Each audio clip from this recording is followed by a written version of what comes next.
జామున్ తయారు చేస్తున్నానండి. వాటికి కావాల్సిన పదార్థాలు జామున్ పిండి, బెల్లము, నెయ్యి, ఇలాచీలు, పాలు, నూనె అండి ఎగించడానికి. ముందుగా పాకం రెడీ చేసుకోవాలి. ఈ బెల్లం తీసుకొని మెత్తగా దంచి కానీ లేదంటే కొబ్బరితో మనకు కొబ్బరి తురుముతాం చూడండి, దాంతో ఏమైనా తురిమేసి పాకం పట్టుకోవాలి. కొంచెం వాటర్ తీసుకుని వాటర్లో బెల్లం వేసి పాకం చేసుకోవాలి.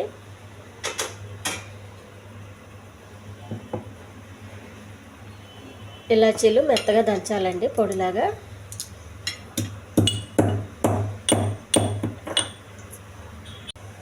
మెత్తగా పొడి చేసుకున్న బెల్లం అండి మరుగుతుందండి. జాముల్లో కొన్ని పాలు పోసుకొని కొద్దిగా కలుపుకోవాలండి. మరి పలసగా కలపొద్దు. ఇది అందరికీ తెలిసిన ప్రాసెస్సే. ఇంకా తెలియని వాళ్ళు ఉంటారు కదా, వాళ్ళ కోసం చూపిస్తున్నాను. కొద్దిగా నెయ్యి అండి.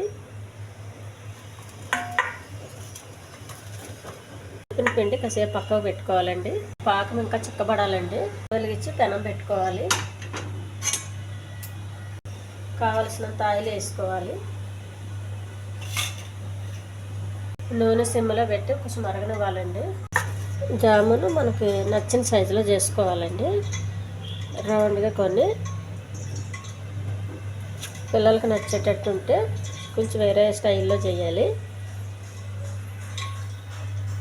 రౌండ్గా చేసుకున్నామండి. కొన్ని డిజైన్ చేసుకున్నాయి. కొద్దిగా సిమ్లో పెట్టి కాల్చాలండి. జామున్లు అవి కాళ్ళయండి. ఒక గిన్నెలో తీసుకోవాలి. ఇలా తీసి పెట్టుకున్నానండి. నూనె అంతా వాడుకోవాలి కిందకి. పిల్లలకి నచ్చే రీతిలో ఇలాగ కొంచెం ఏదైనా డిజైన్ చేసామనుకోండి, అలా చాలా ఇష్టంగా తింటారు.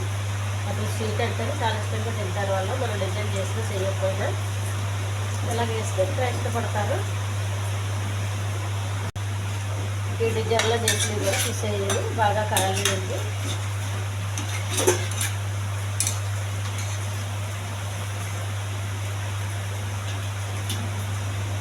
తీసుకున్న పాకం అండి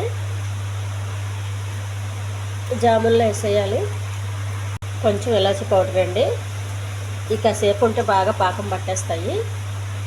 ఈ ఛానల్ నచ్చితే సబ్స్క్రైబ్ చేయండి, షేర్ చేయండి, లైక్ చేయండి, కామెంట్ చేయండి. టేస్టీ జామున్ రెడీ అయిపోయిందండి.